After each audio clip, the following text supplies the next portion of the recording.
Okay, so in this book, it happened during when slavery was still okay, because it says on page 1 to page 2, it says being Southerners, it was a source of shame to some members of the family that we had no recording ancestors on either side of the Battle of Hastings. This also shows that history is important. Also in chapter 1, Jem got his arm badly broken at the elbow. He couldn't have care less so long as he could pass and punt, which shows that Jem is really determined for what he really likes to do. He won't let anything stop him. The Finches are very rich from slavery. Atticus was related to by blood or marriage to nearly every family in town, which I think that shows that maybe Atticus is the longest living family in the town. Maybe one of the first families. Also that Scout. In this chapter, Jem is very sad about his mother's passing, and this shows kind of how Jem could be affected because of such a major impact and a disaster in his life. However, Scout, he doesn't remember anything really much about his mother, but I think it's because he was really young, and when you're really young, then you don't really remember anything about anything, even if it's a big thing.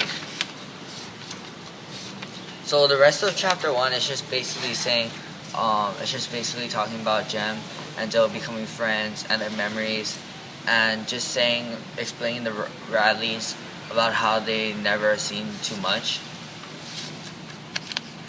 In chapter 2, it says on page 24, you won't learn to write until you're in 3rd grade, which is very different from modern, because when you learn writing maybe in grades 1 or 2. Also on page 25, it says, here's a quarter, she said to Walter, go and eat downtown today, which kind of shows that before that everything costs a lot less than it does today. Walter Cunningham is very poor because it says that he probably has never seen 3 quarters together at the same time in his life on page 26. And from this chapter, just reading from this chapter, I can conclude that many people are poor. Walter is poor. Basically everybody is. This chapter is basically saying, talking about like the first day of school, and the education is very different too, because the teacher is allowed to whip the students, which during our time right now is not tolerated at all. Chapter 3.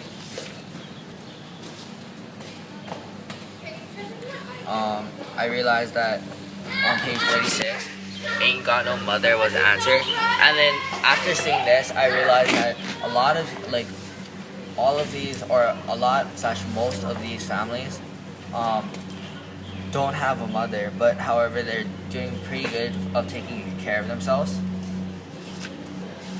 On chapter 4, it's not really anything that important, but it just says that Dale comes over during summer. Scout finds gum and pennies in Radley's house. On chapter 5,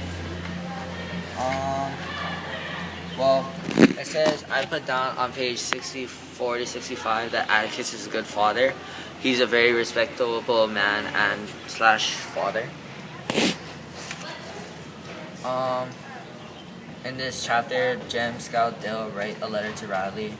I realized that Miss Maudie is really close to Scout, and that they're good friends.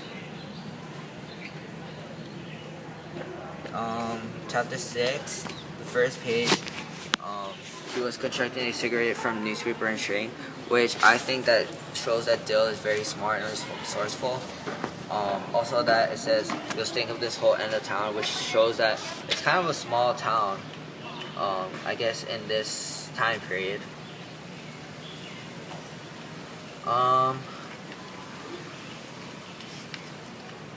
I wrote down, Mr. Riley shot a Negro in his collar patch, and then he said, "Oh, did he hit him?" "No," said Miss Stephanie, "shot in the air." This was on page 72. These quotes kind of show that it's okay to shoot a black man. This shows that the dad is racist. Boo Riley's dad is racist because he shoots in the air to scare away the black person. At the end of chapter 6, like the last, how you said, soon he was still, I did not hear him stir again. I think this kind of,